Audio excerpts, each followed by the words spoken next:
सभी विद्यार्थियों को नमस्कार। आज मैं आपको व्याकरण में जो दूसरा भाग है रिक्त स्थान भरिए, तो इस व्याकरणिक अंग को मैं आज आपके सामने पढ़ाऊंगा। और यहाँ पर कोष्टक में दिए गए कारक चिन्हों से रिक्त स्थान भरिए और पूर्ति कीजिए। तो इस बात की ओर ध्यान दीजिए कि यहाँ पर कारक चिन्ह, सबसे पहले कारक चिन्हों के बारे में और कारक इस विषय के बारे में जब तक आप जानकारी हासिल नहीं करते तब तक आप रिक्त स्थान को नहीं भर सकते। तो इसीलिए क्या वहां पर शब्द होना चाहिए या शब्दांश होना चाहिए, कौन सा विभक्ति प्रत्यय वहां पर लगना चाहिए, इसके लिए आपको कारक का ज्ञान होना बहुत ही अनिवार्य है। तो इसीलिए आज मैं आपके सामने कारक यह विषय आपको बताऊंगा। सबसे पहले देखिए कारक की परिभाषा। कारक की परिभाषा है जो क्रिया की उत्पत्ति में सहायक या जो किसी शब्द का क्रिया से संबंध बताए वह कारक है। यानी वाक्य के बीच में शब्दों को एक जुट बांधने का जो काम करता है वह कारक है। यानी वाक्य को एक वाक्य में जो शब्द अलग अलग शब्द प्रयोग होते हैं उन शब्दों को एक जोड़ने में और उन शब्दों को जोड़कर सही अर्थ लाने में जो काम होता है वह कारक का होता है। तो इसीलिए यहाँ पर कारक बहुत ही महत्वपूर्ण अंग है और कारक इस विषय को जानना बहुत ही अनिवार्य है। तो चलिए कारक के भेद कौन कौन से हैं सबसे पहले हम देख लेंगे। कारक के भेद है सबसे पहले कर्ता, उसका विभक्ति प्रत्यय है ने, और कर्म विभक्ति प्रत्यय है को, और करण उसका विभक्ति प्रत्यय है से और द्वारा, और उसके बाद संप्रदान को के लिए और अपादान से और संबंध का के की, और उसके बाद अधिकरण में पर, और अंत में संबोधन हे अरे। तो कुल मिलाकर कारक में 8 अलग अलग प्रकार है और उन प्रकारों के 8 अलग अलग विभक्ति प्रत्यय है। तो इनकी जानकारी होना हम लोगों के लिए बहुत ही अनिवार्य है और जरूरी है। जब आप इनके बारे में ठीक से जानेंगे तभी जाके आप रिक्त स्थान की पूर्ति कर सकते हैं। तो मैं आपको एक एक करके बताता जाऊंगा कि कर्ता का जो विभक्ति प्रत्यय है ने, इसका प्रयोग कैसे होता है। तो देखिए कर्ता का जो विभक्ति प्रत्यय है ने, इसका प्रयोग राम ने रोटी खाई, राम ने रोटी खाई। तो ये शब्द आपको लगता होगा यहाँ पर खाया आना चाहिए, लेकिन नहीं, खाई आएगा। इसीलिए आएगा क्योंकि यहाँ पर ने का प्रयोग हुआ है और ने का प्रयोग हमेशा कर्ता के साथ लगना चाहिए, कर्ता के साथ होना चाहिए। और रोटी जो कि कर्म है, स्त्रीलिंग होने के कारण से क्रिया का लिंग भी स्त्रीलिंग होता है, यह ध्यान में रखने वाली बात है। तो कर्ता का जो विभक्ति प्रत्यय है ने, यह हमेशा भूतकाल के वाक्यों में ही लगता है और वाक्य सामान्य भूतकाल होना चाहिए। और सामान्य भूतकाल होने के बाद कुछ शब्दों के साथ यह ने का प्रयोग नहीं लगता, जैसे कि लाना, बोलना, भूलना, करना, चखना, सकना। इन क्रियापदों के साथ ने का प्रयोग नहीं होता और बाकी जो शब्द है उनके साथ उन क्रियापदों के साथ ने का प्रयोग हो सकता है, लेकिन वाक्य भूतकाल में होना जरूरी है। जब वाक्य भूतकाल में हो और वाक्य जब सामान्य भूतकाल में हो तभी कर्ता के साथ ने का प्रयोग होना चाहिए।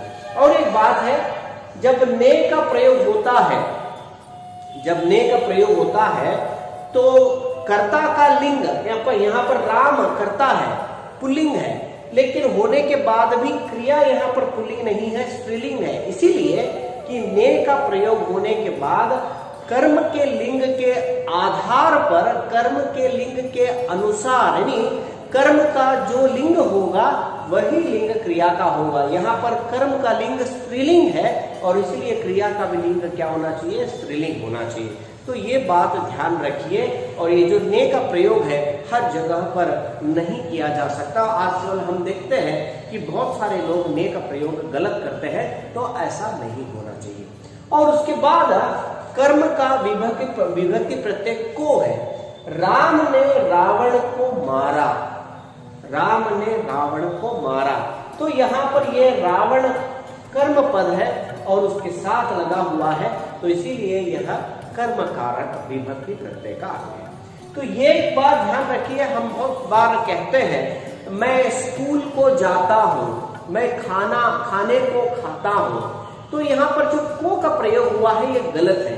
ये इसीलिए गलत है कि को कर्म कारक जो को है ये केवल सजीव वस्तुओं के साथ ही लगता है, निर्जीव वस्तुओं के साथ नहीं लगता।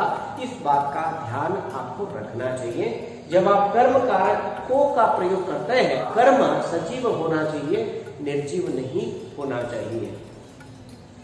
जब आप कर्म कारक को का प्रयोग करते हैं तो कर्म यहाँ पर सजीव हो तभी को का प्रयोग लगता है, अगर कर्म निर्जीव हो तो वहां पर को का प्रयोग नहीं लगता।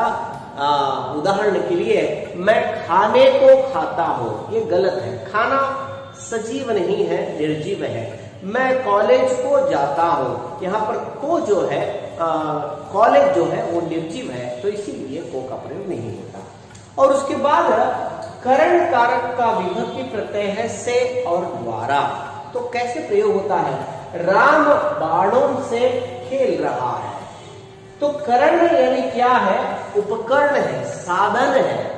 क्रिया किस साधन से, किन साधन से संपन्न हो रहा है, यह बताने का जो काम है वह करण कारक के विभक्ति प्रत्यय के द्वारा होता है। तो यहाँ पर राम बाणों से खेल रहा है, तो इसीलिए यहाँ पर क्या होना चाहिए? करण कारक विभक्ति प्रत्यय होना चाहिए। और उसके बाद आप यहाँ पर द्वारा उसमें भी लिख सकते हैं, जब यह वाच्य परिवर्तन होता है तो उस समय द्वारा का प्रयोग होता है। जैसे कि राम बाणों के द्वारा खेल रहा है और राम बाणों के द्वारा मार रहा है, तो इस प्रकार भी वाक्य कर सकते हैं। और संप्रदान कारक को के लिए, को और के लिए, राम को फल दो, तो देखिए यहाँ पर देने की क्रिया है, संप्रदान यानी दे देना है, पूरी तरह दे देना है और वापस लेना नहीं है। अगर जब देने की बात हो और वापस न लेने की बात हो और संप्रदान कारक में दान देने की बात हो तो वह संप्रदान कारक में आता है।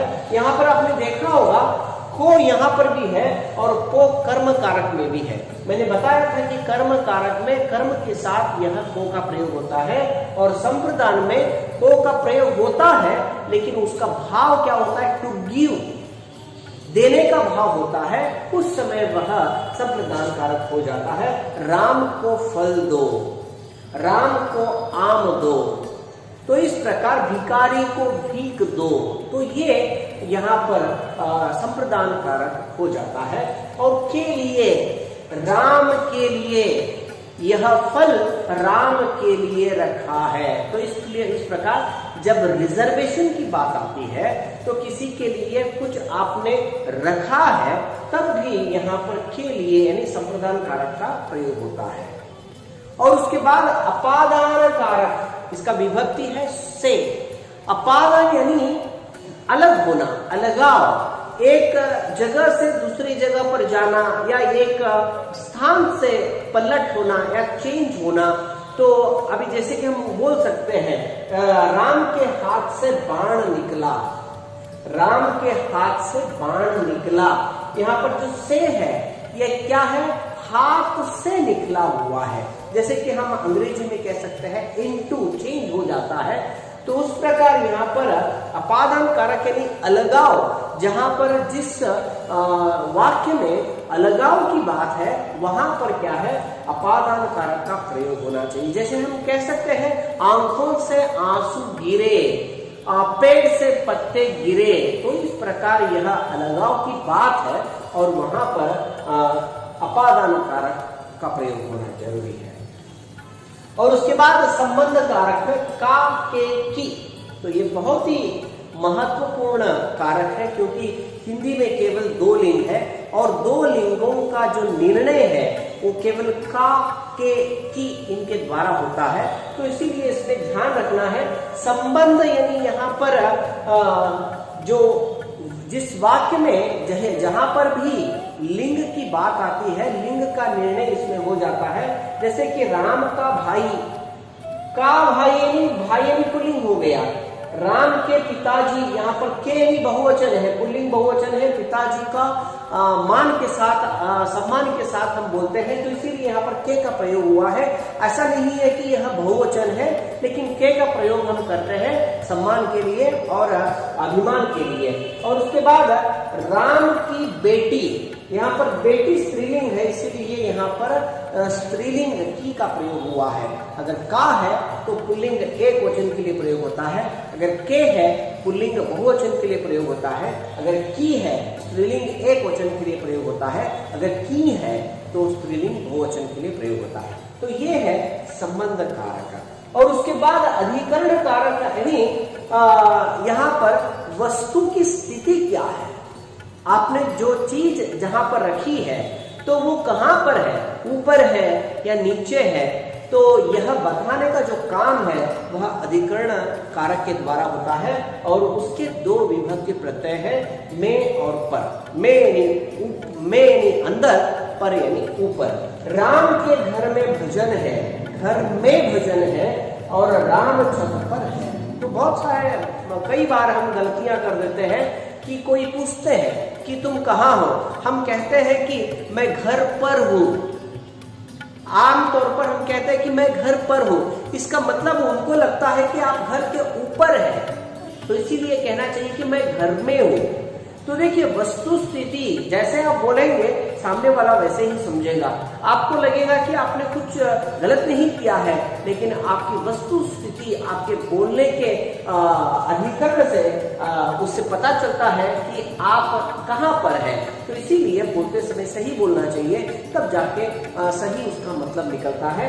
अधिकरण कारक में यानी अंदर, पर यानी ऊपर। जब आप ऊपर है, हम कह सकते हैं कि किताब मेज पर है, किताब मेज पर है, और कपड़े अलमारी में है। तो इस प्रकार अलग अलग यहाँ पर स्थितियां हैं और उनके लिए अलग अलग अधिकरण का प्रयोग होना जरूरी है।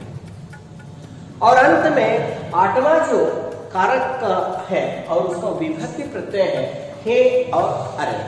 जब हम किसी को आवाज देते हैं तो उसके साथ एक शब्द लगाते हैं और उस शब्द को संबोधन कहते हैं। जैसे कि हे राम और अरे राम, तो ये दोनों शब्द यहाँ पर आपने देखा होगा, एक स्पेशल एक्सक्लेमेटरी यहाँ पर चिन्ह होता है, और इन चिन्ह के लगने के बाद यह क्या हो जाता है, संबोधन कारक कहलाता है। तो ये सामान्य तौर पर आपको पता चल जाता है, लेकिन इन चीजों के बारे में आपको ध्यान से इसका प्रयोग करना चाहिए। जब आप कारकों के बारे में ढंग से जान जाएंगे, ठीक से समझ जाएंगे, तब जाके आप इन कोष्टक में दिए गए रिक्त स्थानों को ठीक से भरेंगे, कारक चिन्हों से, विभक्ति प्रत्ययों से। मैं आशा करता हूं कि यह आपने समझा होगा। इसके बाद हम क्या करेंगे, कोष्टक में दिए गए रिक्त स्थानों की पूर्ति, यह